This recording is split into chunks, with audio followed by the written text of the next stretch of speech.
Hey, at least he didn't hook up with 5-year-olds. That Jeffrey Epstein, in this person's view, was not a pedophile, but that he was into the barely legal type. Like, he liked 15-year-old girls.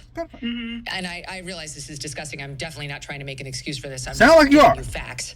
That he wasn't into, like, 8-year-olds, but he liked the very young teen types. But we have yet to see anybody come forward and say, I was under 10, I was under 14 This bitch. when I first came within his purview. Look, you can say that's a distinction without a difference. I think there is a difference. There's a difference between a 15-year-old and a 5-year-old. You know, it's just... Demons. Modern day monsters. I remember the days of yesteryear.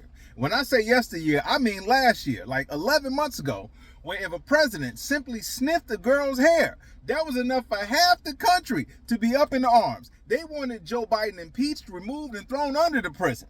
Remember Pizzagate? Somebody drove across country with a weapon thinking that they was going to protect kids who was trapped in the basement of a pizza parlor that didn't even have a basement. That's how much people used to pretend to care about protecting kids 11 months ago. So we went from Pizzagate to now, well, at least he didn't hook up with somebody in single digits. The fuck is this? See, this is why kids don't feel protected. This is why victims don't come forward. This is why they don't feel safe. Because instead of making the victim feel safe, y'all just lower the age to protect the predator.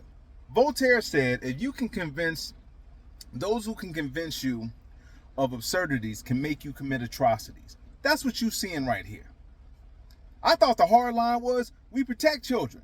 You don't cross that line, no matter what party you with. So we went from we don't cross that line to, well, it's just 15 years old. By the way, there's nowhere in the country, nowhere, where 14 to 15 is the age of consent. I Googled it, which means I got to do this video because I don't want them going through my search history like, why is he looking at the age of consent? That's how disgusting it is. So for y'all to try to normalize this or try to act like this ain't that big of a deal, that it's just a preference, how do we politicize whether abusing children was good or bad? This is wild to me. By the way, this is a litmus test. That's what she's doing right here. This is what her and the right-wing media are trying to do right now because they know some evidence, more evidence is about to come out from these files, these emails that are going to implicate a certain person being in certain photos with a certain age demographic. And they want it to be, by the time you see those photos, that instead of being disgusted as you should be, you're going to look at them like, oh, well, at least he didn't do it to a 5-year-old. Garbage.